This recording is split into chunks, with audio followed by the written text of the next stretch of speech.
You might ask, why did I help the kids and how I was aware of their plans? Okay, I decided to help them because of two things. I promised Holiday to keep the game clean, in the Oasis, and I also don't consider that it's fair that the Sixers win the keys by playing unfair. You could also ask yourself, what are my characteristics of my avatar in the Oasis? Well, basically, it's just like me. Kind of physically, it's similar like me, but my avatar has special abilities that no one else has. For example, I can listen everything and I can transport to any place. You could also ask, what kind of help did I provide to Wade and his friends? Well, I gave them armors, uh, airplanes, and also protection from the Sixers.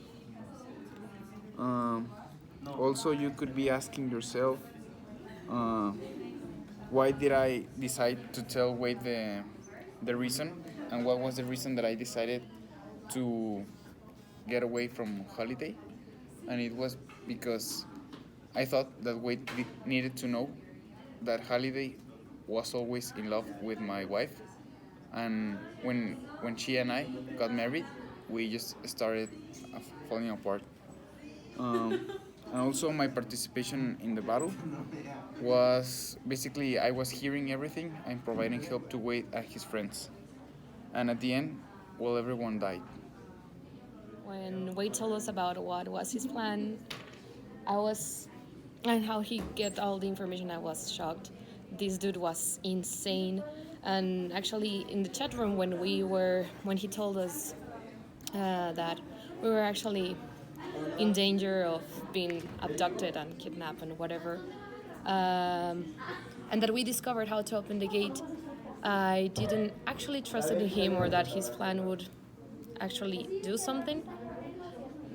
But it was because of me that we realized the three is a magic number thing. But I mean, I own him. I own him my life, but I'm not going to be like a lady in danger, thanking him that all the time. The dude is just an attention seeker. For example, when we arrived at the Anorak's castle, in addition he was late, his victorious entrance was completely unnecessary. I was kind of distracted, in fact, in part, that's why I didn't want to see him yet. He's such a clown and he would do something stupid and we would all die before we all notice. Well, at the end, we actually died anyway, so obviously the catalyst, the Sixers had to detonate the catalyst in the worst moment, and that's it. Happy to hear that Parzival had come back of IOI and he was fine because he hadn't answered any of our calls. And I was also thankful that he told us and he warned us about everything that Serrano wanted to do. And I was surprised to hear about Ogden Morrow and about him helping us. But the thing is, I didn't really want to leave my band, and it's something that really meant a lot to me. And I really did not agree completely about that.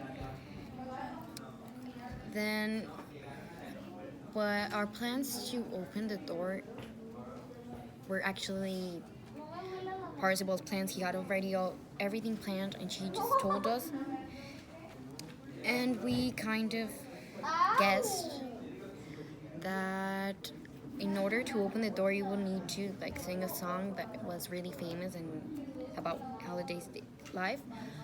Also, I was really scared about meeting Parzival because I mean he didn't really actually know I was a girl and that I'm black. And I was nervous about that because I had never told him that, and we were supposed to be best friends. Also, when he found out about me and my actual identity, I had to tell him everything about my life and why I decided to be a boy. My actual name was Helen Morris, and I didn't have a father. My father died, and I lived with my mother, and my mother called me H. That's where the name came from. And she always said that life was easier if you were a man and if you were white. So I decided to be a man, to be white, and my avatar. Also, how I felt about traveling in plane, it was a new experience I had never went through, gone through, because no one could actually afford traveling in plane. And it was a great experience having that with my best friend.